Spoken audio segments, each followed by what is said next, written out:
This is Dave Cannon. I live in Antioch, and we're here in McGrath. I'm with Robert Fithian, and Robert's a miner, and he's going to introduce himself and just give you a little background as to who he is. Well, thank you, Dave. My name's Robert Fithian. I am a professional guide. I've been guiding here in the Upper Kuskokwim for the past 35 years or so.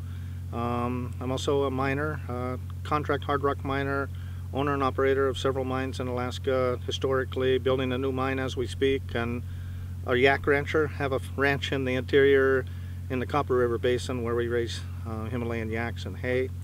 And we're here today to talk about the Donlin pipeline here in the Upper Kuskokwim and its impacts on this region. Now, what mine is it now you operate down in Southeast? Where is it? I'm building a new mine called the Dawson Mine on Prince of Wales Island near Hollis. So, Robert, you have expressed some concerns with the pipeline, specifically here in the Upper Kuskokwim region. What are those concerns? Well, Alaska has a challenge, Dave. It's a challenge as old as mankind, really, or modern mankind, and the challenge to find a balance between development and conservation. And truly, the pipeline that has proposed for the natural gas to support the Donlin Creek mine downriver, as proposed, they lay it across the front of the Alaska Range over here for about 70 miles between mile 150 and 220 of the 315-mile pipeline.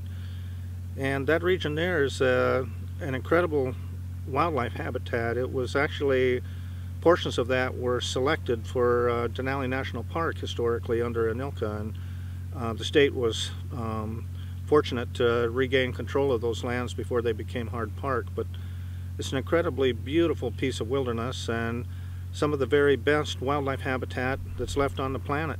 And the pipeline, as proposed, cuts right across a really important segment of that habitat related to the transitional region between the valley floor, the frozen spruce forest, and the upland regions, and we call that the transitional habitat. Really important wildlife habitat relative to wildlife conservation. So the pipeline, as proposed, is the shortest, quickest, cheapest, easiest way to get to the Donlin mine from Anchorage, and I believe there's been a conservation failure in that selection process for the pipeline. Robert, you and I, we've had a discussion, and we tend to see things similarly as far as the environmental impact statement process. And I think we both agree that in several ways the process has failed the people of the Kuskokwim. So do you want to give your thoughts on that? Well, thank you, Dave. Yes.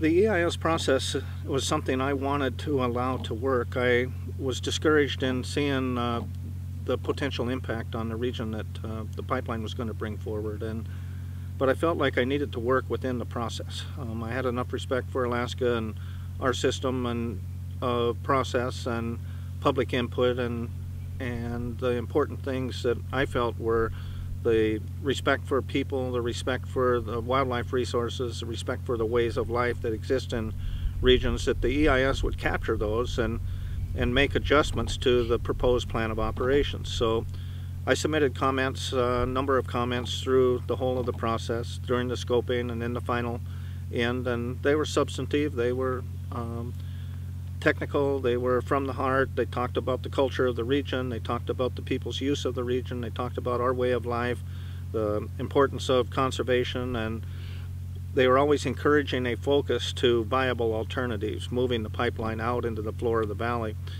But they weren't received well, and the comments through the scoping phase were summarily dismissed as not applicable. Comments from the Department of Fish and Game Habitat Division and comments from the Department of Fish and Game, the regional biologist here, were dismissed as well as not applicable. All of the comments from the most impacted village of the whole up here in the Upper Kuskokwim, the Nikolai people, all of their comments that were submitted through the whole process were also dismissed as non-applicable. And then the final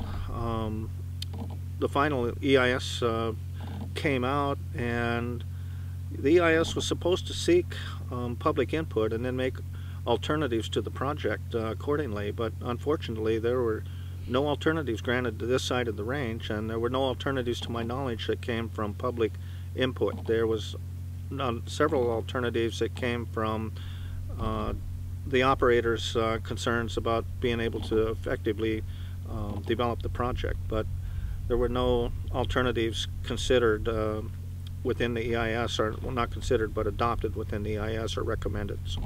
Now, you know, depending on how things shake out, the Corps of Engineers is going to come out with a record of decision here in the relatively near future, and there really was no appeal process as far as in this EIS process. Now, maybe potentially there might be a lawsuit down the road because of numerous concerns, whether they be downriver, out of Bethel, Middle River, smelt issues or whatever. If there was the need to take the Corps of Engineers to court over this, what is it as far as the pipeline activity that you see as the most the best opportunity to say, look, you missed a good opportunity to do this right? Well, Dave, I believe that they did miss a good opportunity to do it right. I think that we were very respectful in our encouragement to consider viable alternatives, and that the pipe should lay out further in the valley floor where it's a benefit and not a negative impact on the people of the upper Kuskokwim. There's a number of historical guide families along the range, and a number of them have been there for multiple generations, and some of them go back to the indigenous people of these regions, and their names are Nikolai. Those people shouldn't lose their livelihood. They shouldn't lose their way of life, and Alaska shouldn't be willing to forfeit one industry for the best interest of another. The sustainable industry that we have along the Front Range for the guiding purposes produces millions of dollars over each 10-year period, and that can happen forever. Downriver at the Donlin mine, which I'm a miner and I support mining, and I do support the conservation-based development of the Donlin mine, the resources are finite. They'll be gone in 30 years, but we may still have guiding here 50 years, 100 years, or 200 years down the trail. All we need to do is take care of the resources first. I believe that's important. So if it comes to lawsuits, I really don't want to go there yet. I still believe in the process, and I believe there's a number of permits that need to be granted, and I intend to work in every one of those permit arenas that I can.